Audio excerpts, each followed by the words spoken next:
El licenciado Víctor Tonelli está en la mañana de Mercadovisión y agradecemos su presencia. ¿Cómo estás, Víctor? Buen día. Pero muy bien, Silvio. Buen día a todos. Qué gusto verte, Víctor, porque Igualmente. sé que tenés datos que son muy valiosos para todo el sector, sobre todo para empezar a ver qué es lo que está pasando en distintos aspectos. Primero empecemos por la faena de mayo, que creo que nos vamos a volver a sorprender en parte todos. Sí, tal cual, Silvio. La verdad es que ayer se publicó a última hora por la tarde la información de los datos de faena de mayo. Ya teníamos alguna indicación de que estaba mostrando niveles altos de faena nuevamente y terminamos otra vez con un nivel de faena que volvió a sorprender por encima de lo esperado, por encima incluso del mes de mayo del año pasado, con 2 días menos de faena, una faena que se va consolidando alrededor de 6% por arriba del acumulado, si uno considera los 5 meses de este año respecto de los 5 meses del año pasado, con cambios que también son muy estimulantes. Cuando uno mira lo que ha pasado, hay 2 puntos porcentuales menos de faena de hembra, lo cual no es menor frente al temor que se generó en su momento de una potencial liquidación. Y además yo diría tal vez el dato más significativo que va en línea cuando conocimos lo que pasaba con el stock, que había más machos en el stock, sobre todo novillitos y terneros.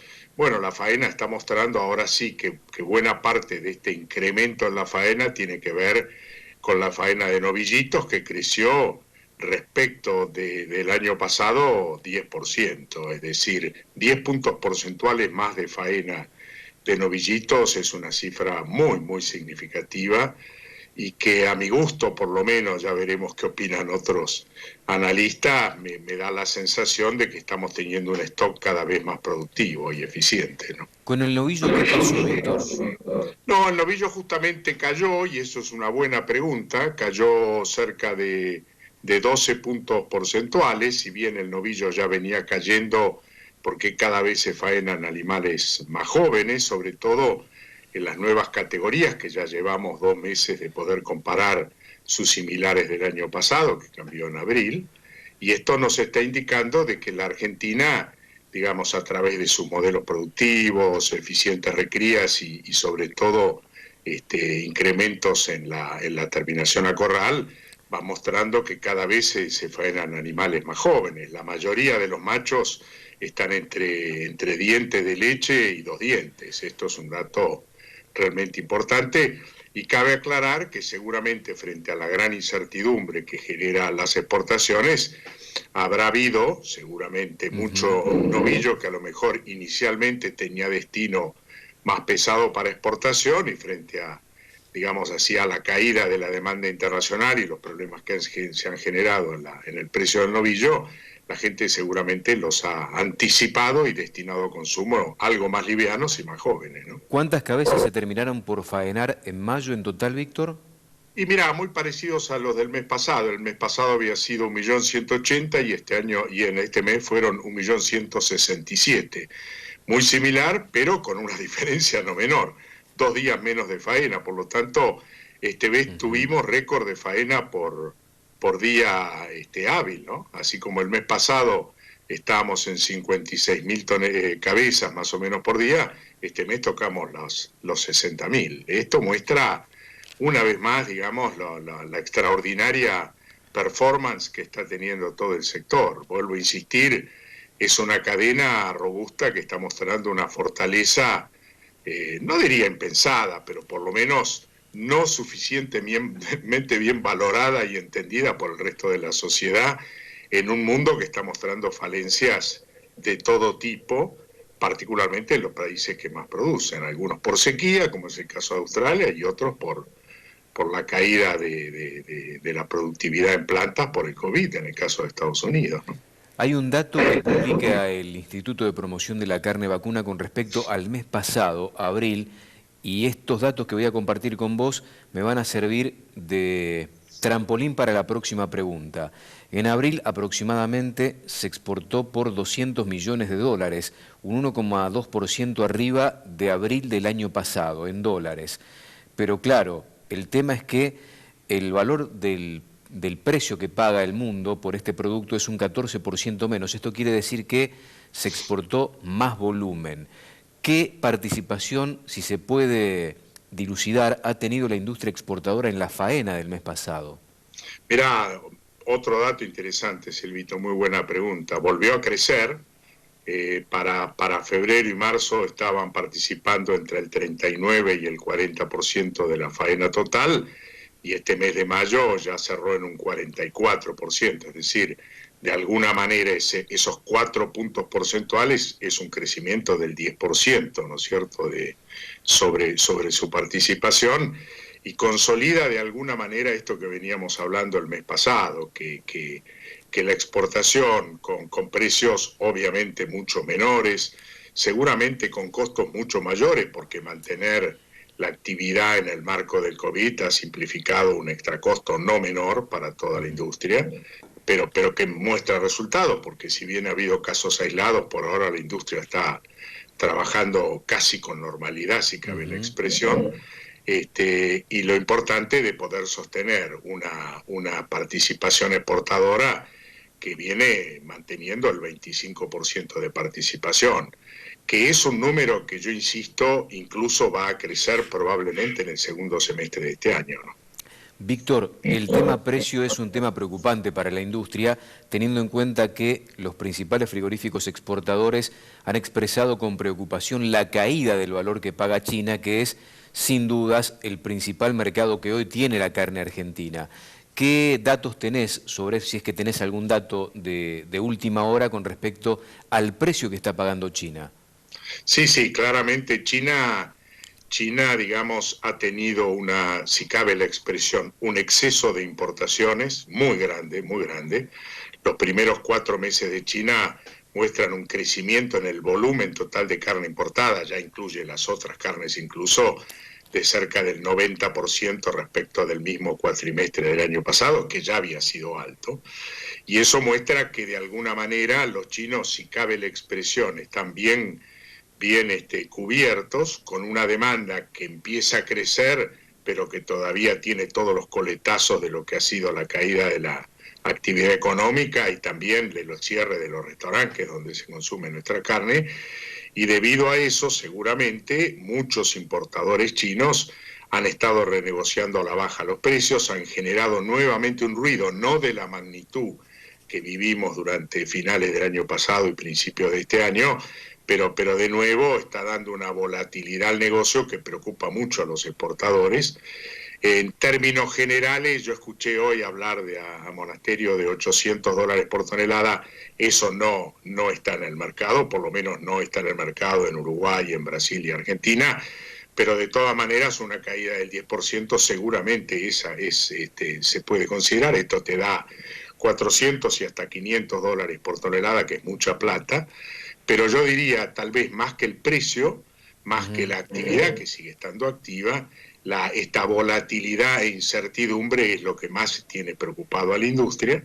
Mi sensación es que ha habido sin duda un crecimiento muy fuerte de las exportaciones brasileras a favor de un tipo de cambio extremadamente competitivo frente a nuestro, que no hace falta que detalle mucho qué significan los 70 o 69 pesos menos el 9% que cobra efectivamente el importador, más todos los inconvenientes de devolución del IVA, etcétera, etcétera, que lo ponen mucho menos competitivo.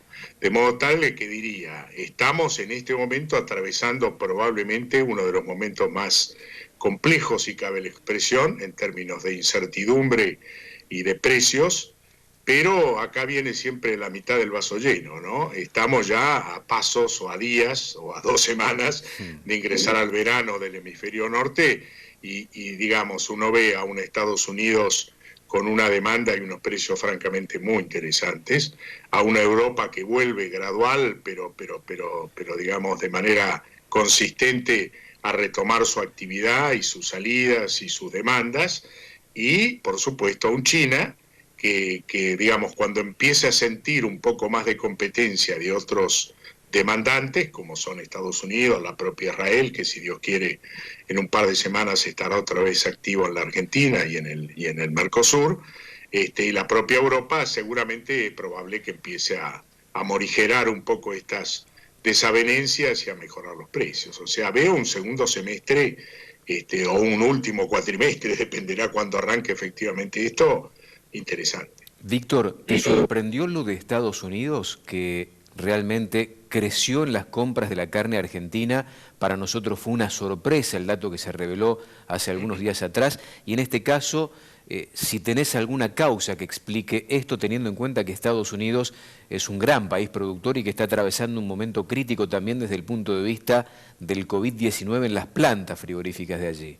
Bueno, esa es la causa, Silvito. La verdad que me sorprendió. No me sorprendió la demanda de Estados Unidos porque uno viene leyendo todas las semanas lo que ocurre, teniendo en cuenta que es el principal productor de carne del mundo y el segundo importador mundial de carne, ¿no? Con lo cual uno lo sigue porque es un mercado. Sí me sorprendió favorablemente es la buena reacción de la industria argentina, que inmediatamente empezó a derivar carne a ese destino, que paga mejor por lo que llamamos trimmings o la carne con destino a manufactura de lo que paga China, y aprovechó muy bien esa oportunidad.